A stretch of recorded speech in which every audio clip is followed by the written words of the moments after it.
I am sitting down with Lee Jackson, founder of a number of podcasts working directly with agencies and individuals on personal branding. He's a web developer, graphic designer, and all-round internet badass. So Lee, my man, how are you? Mate, I am awesome. I've never been described as an internet badass, and I really, really like it. And I'm actually going to change my really long title that says serial entrepreneur and YouTuber and all that rubbish to just internet badass. See, that's the thing. Serial entrepreneur, blah, blah, blah. It's blasé. I think internet badass sums you up perfectly. The bald head and bald head and the pick. beard now, mate. The beard as well. Actually, I've started YouTubing recently, and I suddenly realized that some people will not know who I'm talking about, but I realized I look like Matthew Santos now. He's like this YouTuber who's bald-headed, really popular YouTuber, but bald head and a beard. So if you know Matthew Santos, you will probably know what I look like. I'm not entirely sure, but I'm going to look this up just for the lulls. So, Lee, obviously I know you quite well now, but a lot of the audience have no idea who you are. Could you tell us a little bit more about what you do? Alrighty. Well, let me tell you two things. First of all, you said it's all about the lulls, and my little girl, she's 10 years old, and she was telling me in the car that a friend of hers, his grandma didn't realize what LOL meant, and she filled in a card for a funeral and put LOL at the end. She thought it meant lots of love.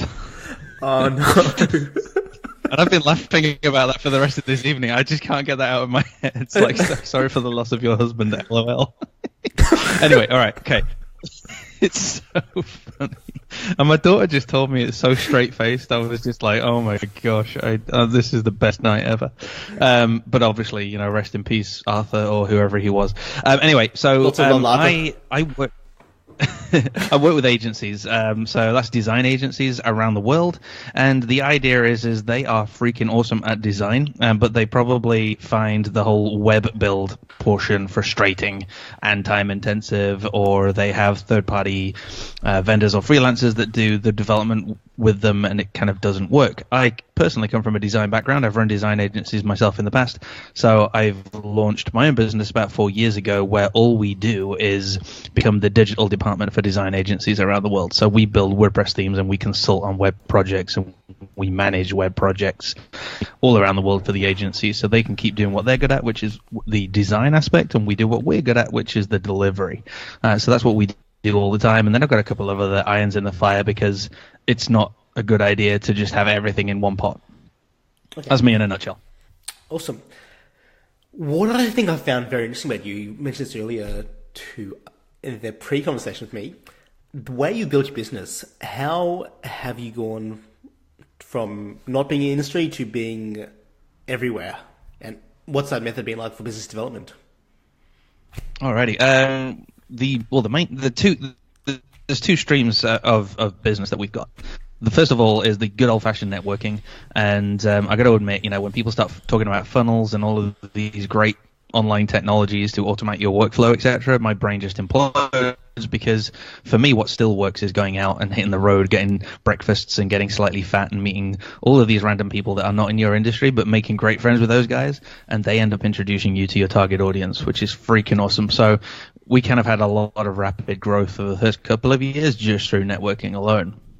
But what I then did to actually kind of, I guess, throw the lighter fluid on the process was to then kind of show up on a podcast. And that's been the massive difference.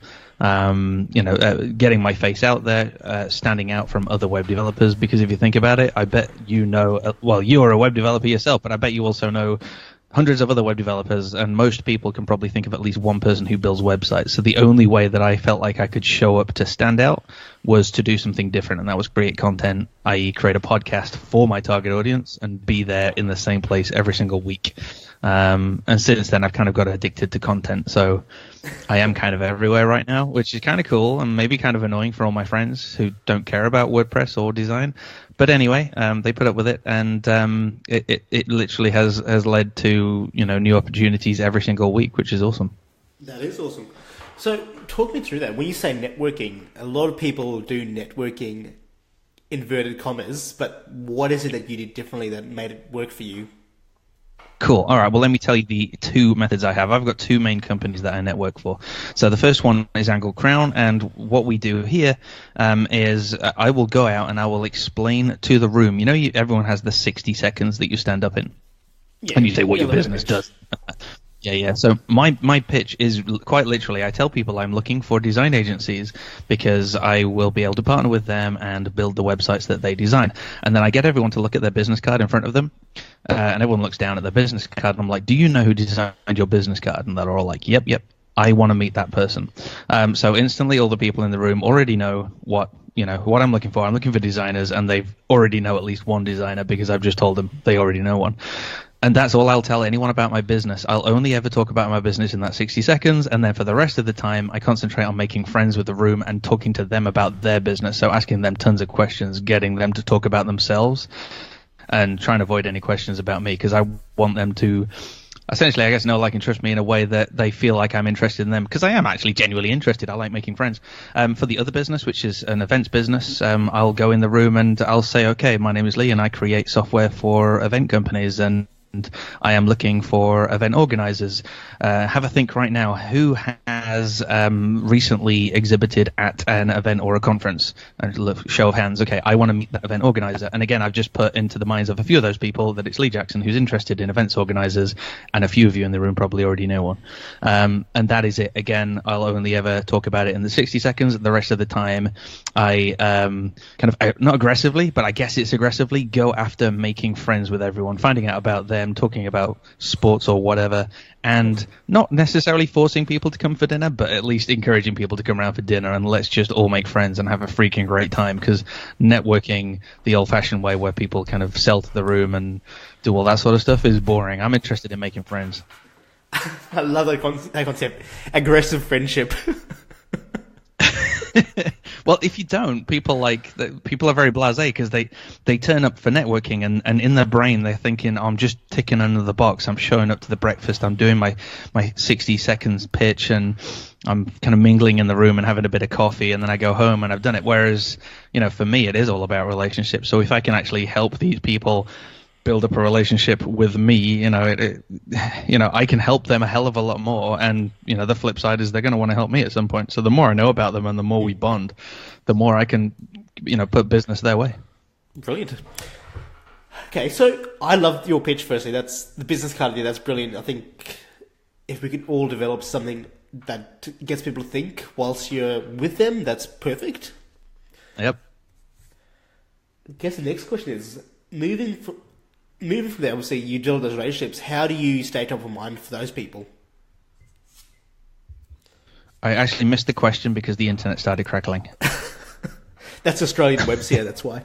The question was, how do you maintain those relationships once you've built them? Because obviously someone has a cool pitch, you remember them for a little bit, but I don't necessarily think people will remember you long term unless you are showing up in some way or reminding them that you exist.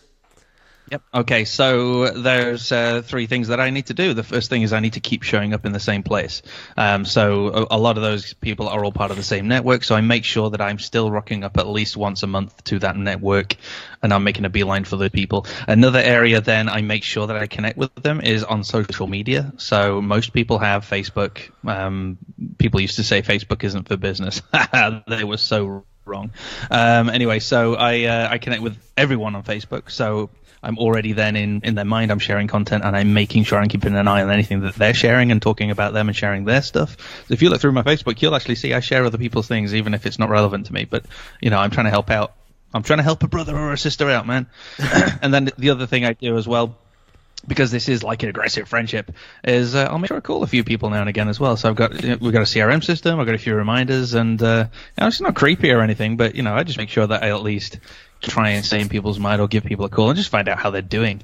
Because to be honest as well, I mean, a lot of us in business, we're all kind of stressed, and it's really nice just to have a chat and kind of like offload on each other, isn't it? So just having a call with some of these people as well, asking what's going on in their lives or anything like that, or just having them kind of whine at me about some problems they've got and they feel better afterwards is kind of good. So I didn't realize until I just told you all this, but I think I kind of take networking quite seriously. I didn't realize. Like, I just do it all naturally because it just feels like the right thing to do. But yeah.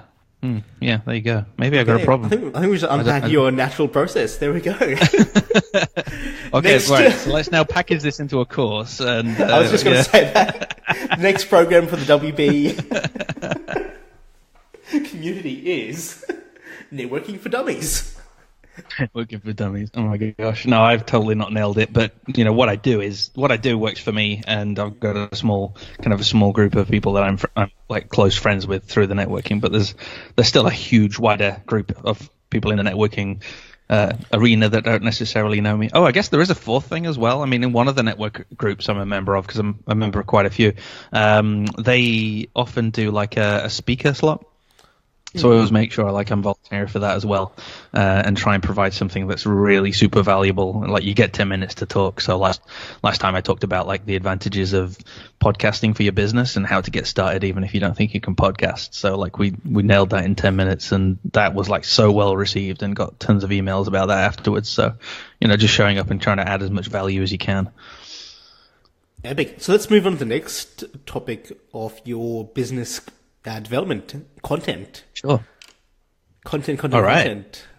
How do you content? How do I content? All right. Well, the easiest way I content is the podcast, because I'm able to connect with people like yourself. I believe you've been on the podcast, and if you've not, you better get your ass on this podcast. You have, haven't you? I'm sure you have. Yeah, good. You should be on again, really. Minimum of 2. Sarah Moore's been on like 5 times now, man, so you need to get on the podcast. Anyway, because the beauty of podcasting is we can have a conversation, we can unpack what's going on in each other's lives, and that we get the credibility boost, from the relationships, etc. We're learning from peers and all of that good stuff, and it's very easy to create this sort of a podcast because we're chatting for half an hour to 40 minutes, and the content kind of just naturally flows out your brain, and then you can upload that, and tons of people get value all around the world. So it is actually a form of networking. We're networking right now. You're learning about my business. I'm learning about you. And at some point, we might even be able to do some business either together, or I can put someone your way, or vice versa. So content, for me, creating podcasts, is just super easy and super fun and valuable. And then the other way I content is I do write blogs, but not many, because I kind of feel like blogging for the sake of blogging is pointless. I only blog when there is something I believe that's worth blogging about, and then the way I do that is I talk it into a microphone, and then someone just writes it up, and then I edit it slightly and then put it live. So that's the other content I create, but I don't do so much of that because it doesn't seem to get as much traffic as the podcast does. And then the other new way I'm trying is getting my mug all over YouTube. So we launched a YouTube channel about 2 or 3 months ago and did a little flurry of videos. We then had like a personal crisis with someone who was really poorly in our family, so I kind of took a couple of months out, and then kind of came back this August with a vengeance, and have been posting every single day on YouTube. So it's still early days, but it's nice just to sit in front of a camera for 5 minutes and shoot the breeze on a particular subject. Again, just making sure it's something that's super valuable. So watch this space. I want to know what happens with the video. Very cool. I'm looking forward to seeing how you go with that, because you are pushing to video very heavily at the moment, and it's very specific content, which I love. I guess moving back to the podcast, are you tracking what business is coming out of that, or is it more you're doing it and you know that there'll be some value that comes out of doing that? If no business came out of the podcast, then it wouldn't matter, because it's also like consultancy. I'm learning so freaking much from the podcast that it would never even matter if no business came from it. Also, what's happening is whenever somebody approaches me who doesn't even know I do a podcast, and they're like looking to work with us, etc., what I do is I say, right, let's have a meeting. But before you book this meeting, I need you to go and check me out. Here's the website, here's the podcast, and here's some videos that we've done recently. so that you can get to know us before you like decide to enter into a discovery conversation. And that literally converts people every single time, because by the time they've listened to at least one podcast, they're like, oh my gosh, we really want to work with you now. So that's fantastic. So the credibility, but also we've had absolutely tons of leads. I haven't looked at the numbers for quite a while now. I was spouting numbers about a year ago, so I'll have to go and find that out. But we get a lot from social media, we get a lot from networking, and nowadays we get a lot as well in telephone calls and emails in through, because someone's listened to an episode and they then want me to. Initially, it will start off as just a bit of consultancy. Could they pay for like an hour or two of consultancy on a project, and then it kind of turns into, could you actually do the deliverables? And we get quite a bit of work now through the podcast, which is pretty awesome. That took about a year though. Initially it was just a great credibility boost and a way of building up an audience, and kind of in the last year and a half, we've generated quite a lot of new leads. That is also super cool.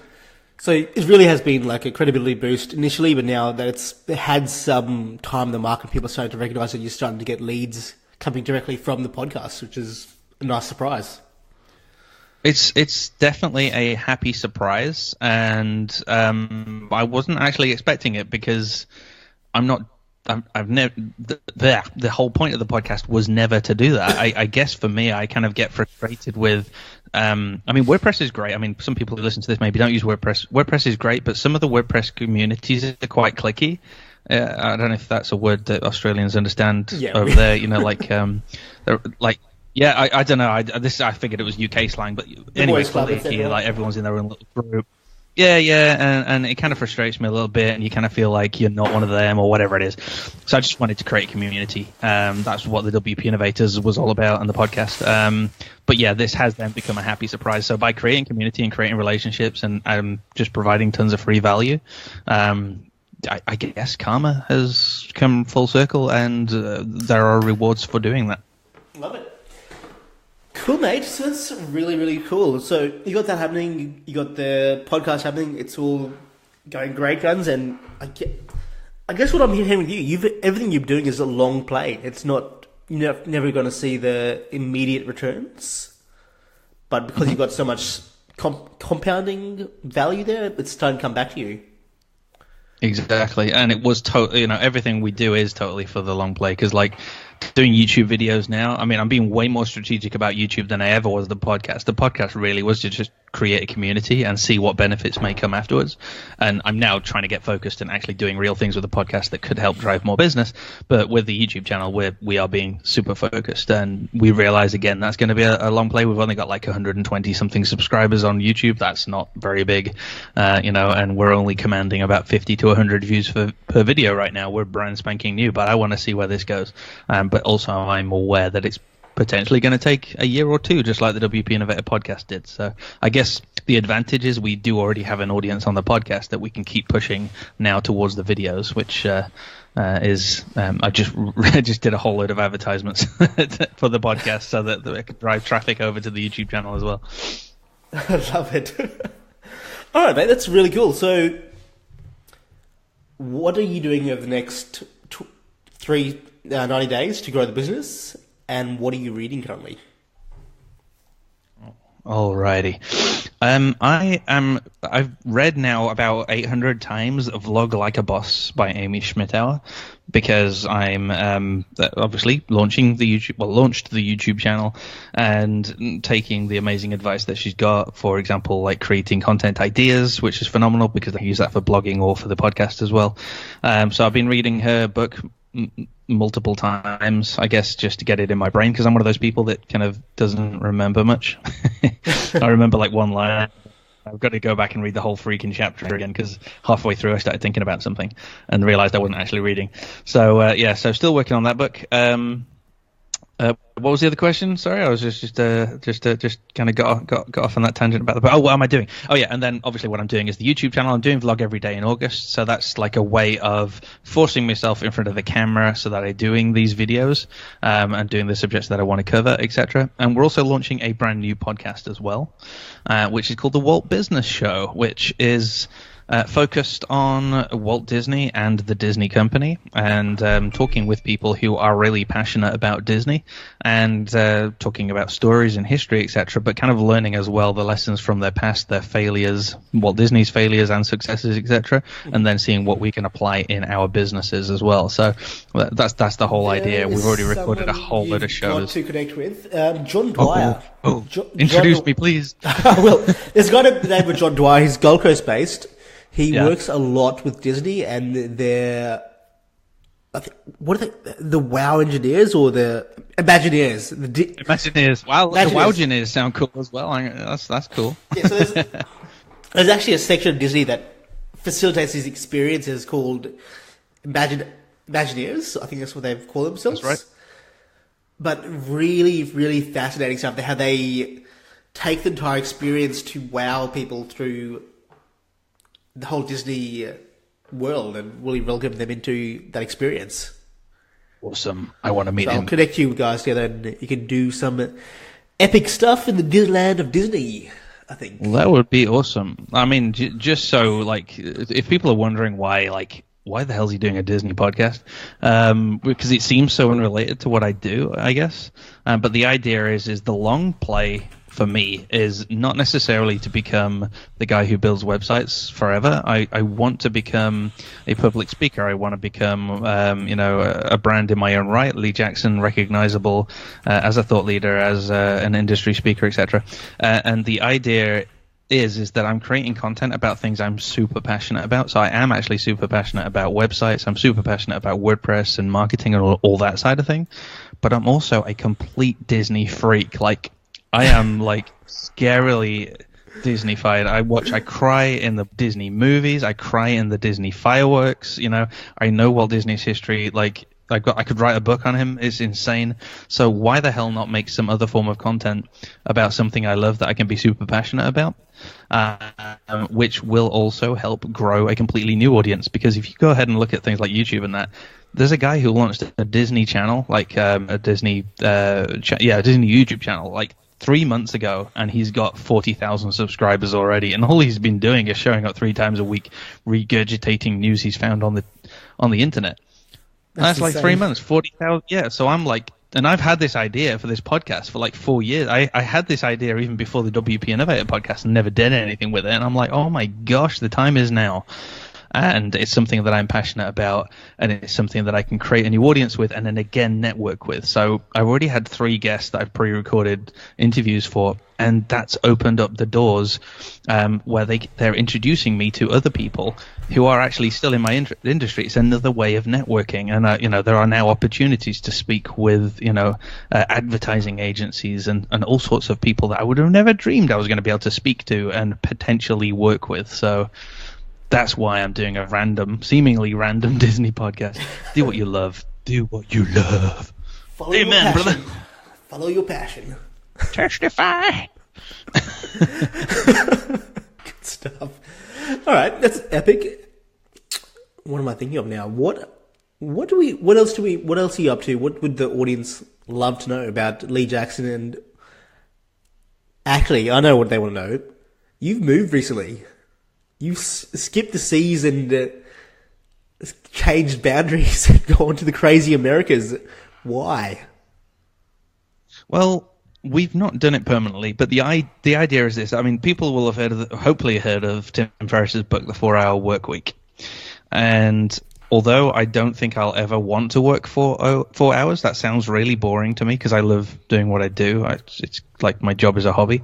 What I do want to do is kind of enjoy early retirement, and what that means to me is I'm not going to work my ass off until I'm 65 and then either die or be too old to enjoy retirement.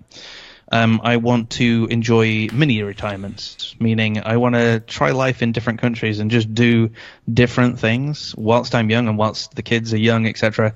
And my wife and I have the energy to do this. So we're spending 2 months in Florida. We're meeting up with people in the WP Innovator Facebook group that we have, and we're hanging out and we're having beers and we're just having a laugh and chilling out for 2 months, doing a little bit of work on the laptop as and when I need to, but really just taking a kind of a 2-month chill in Florida to enjoy life and experience life somewhere else. And I've come up with loads of new ideas. I'm really excited about new projects, etc. It's been phenomenal, and I'm young enough to enjoy it. And I mean, this stemmed from my dad dying 3 years ago, suddenly, age 62. He worked until midnight. He went to bed at midnight. An hour later, he was dead of a major heart attack. And I was just like, what the hell am I doing? I'm working my ass off to save money in the bank for what? To potentially die age 65. And I'm sorry to go depressing on you guys, but like that was my my aha moment too. Like, I got to do something. I got to enjoy life now, because life is too short and we don't know if we're going to get hit by a bus tomorrow. And if there's an opportunity right now to go and spend 2 months in Florida and freaking well enjoy yourself, and then why the hell not? And again, let's parallel that with Disney. He had a breakdown once, and he went on a holiday, and that holiday was like the best thing he could have ever done, because he came back refreshed and he did some freaking amazing stuff from that moment. So there you go. Preacher. I should have been a preacher, shouldn't I? Don't you think? I think you just hit on some really. Are you still brilliant... there? Have you nodded off? I'm still here. You just hit on some really brilliant points for the people who are in that entrepreneurial or just plain doing stuff space. What I've often found is there's moments of brilliance, and there's also moments that you're really down. Like, it's part of the makeup of people who do this kind of stuff. I'm pretty confident that most entrepreneurs are bipolar. Because I will have a freaking amazing interview and a great day, yeah, and then the next morning I will be as low as anything, and not want to get out of bed, and be really needy, need lots of attention, and need people to tell me how great I am, because I feel like a fraud and I feel terrible, and I thought I was the only one, but the more entrepreneurs I talk to, it just turns out we're all exactly the same. There's got to be, okay, in the normal context of things, it's got to be something wrong with you. I'm not going to say something wrong. There's got to be something different about you to leave safety, leave security, to pursue the unknown and constantly pushing your own limits. It's not normal human nature to grow that rapidly and change your own belief system, because as entrepreneurs, we're growing as people, as we're literally changing our own beliefs, coming up against our own blocks, or whatever you want to call it. That's what I find fascinating. And I guess that's why we all struggle with these emotions going up and down, isn't it? Because it's so freaking scary. It's not what many people do. Many people just do the 9 to 5. They get the job, they settle, and do whatever it is they're doing, and they don't push the boundaries, and they don't experience those fears. And then for entrepreneurs, you're responsible for your own stuff now, aren't you? Like, you are your boss. You can't, the buck stops with you. You're responsible for it all. But then as you do that, that kind of gives you bravery to start doing other stuff. Hence, why we're out here. 5 years ago, I would have never done this. But 5 years later, I'm thinking of other ideas. How further can we push the boundaries? Here's something that I've seen starting to hear coming from you as well. People who start to talk about optimizing their time or really working less. Mm-hmm. It usually comes after having worked so much for many years or a long period of time, where they have put in that initial work. So you've done that networking, you've done the podcast, you've laid the groundwork. Now you're starting to look at, how can I start to engineer life more efficiently? Yeah, that is true. And just to fill you in, then I guess I spent like 2 to 3 years working 18-hour days. The podcast was stuff that I've never missed a week. I say never. I had to miss a week when again we had a family illness. So I had to just take a brief bit of time off then, like a week and a half. But if I could help it, I've never missed a podcast. However, I was squeezing it in amongst all sorts of other stuff and just being so busy. And again, about a year ago, we started to do something called batching. I'm pretty sure people have heard of it, but it really does work. Like right now, I'm chatting to you, and I know that we've got episodes that are already going to just automatically go out of the WP Innovator podcast without me touching a thing right up until the beginning of October. So I actually don't have to record any podcasts right now. I do now and again when there's an opportunity to meet someone. Like I did Amy Schmittau from Blog Like a Boss, the book I've been reading. She agreed for me to interview her, so I was like, great, I'll quickly interview you now, and then we kind of just like squeezed that in for this Friday, so that goes live this Friday. So we just moved the queue for the rest of the stuff into the beginning of October. But so doing stuff like that, batching, and finding ways of creating content that's super easy. So like the videos that I do, people are like, how do you find the time to do the videos? Well, I batch the videos as well. I spend an entire morning doing videos. But I plan them with bullet points, and I'm picking subjects that I know really well, so that if all I've got is in front of me is a camera and a list of bullet points to talk through, then it's just all going to come naturally out of my brain, and boom, it's most of the videos I do are first takes, and then they just get uploaded, slightly edited if I and ahed a bit, and then get just uploaded. So again, it's just finding a way of being as slick as you can with your time, and being as efficient as you can, because 18-hour days all the time and not spending time with your family it just sucks, and you hit burnout. And I've hit burnout so many times. I've suffered depression as well. I've been on antidepressants. I'm finally off them, so that's pretty cool. Been off them for like maybe half a year now, so that's quite exciting, and scary at the same time. But yeah, just trying to find those efficiencies so that I could have downtime is so freaking important. And I wish I'd done it earlier, because I feel like if I'd have done this 3 years ago, I'd be even further than I am now, because I kind of fall into the mistake of being busy for busy's sake, because I think working my ass off is going to get me somewhere faster, when all it did was burnt me out. So to the extent where I was actually getting there, but actually a hell of a lot slower. The minute we've been, batching and being super organized and having processes, we've seen every single number that you should possibly be looking at going up. that's web visits, that's the podcast listens, that's the bottom line, the revenue, the profits. The more efficient and the more chilled I am, the better the business is, and the better the team feel. Love it. I like that a lot. So, yeah, batching. That's everything. One thing I've taken from Sydney, the batching idea right there is huge. Mm-hmm. Cool. All right, Lee, if people want to learn more about you, learn more about agencies, and learn more about WP Innovation Community, where can they go? What's the best place to connect with you? Cool. Well, just head on over to angledcrown.com. You'll find that's my main company, and you'll find a contact form if you want to message me on that, or you can email me, lee@angledcrown.com. Lee Jackson Dev is my kind of Twitter that I mess around on with tons of content, and I kind of jibe Donald Trump now and again on that, so that's usually good fun. And if you want to connect with me on Facebook, that'd be freaking awesome. I love making new Facebook friends. You can find me in the WP Innovator Facebook group. So that's wpinnovator.com/group. That's like a little redirect, and you'll find me in there. Or just tap in Lee Jackson into Facebook. Let's be friends. Just make sure you send me a message to say why you're adding me as a friend, or I'll think you're a weirdo. and then block you. So just say, hey, I heard you on Joss's podcast, so let's have a chat. Oh, okay.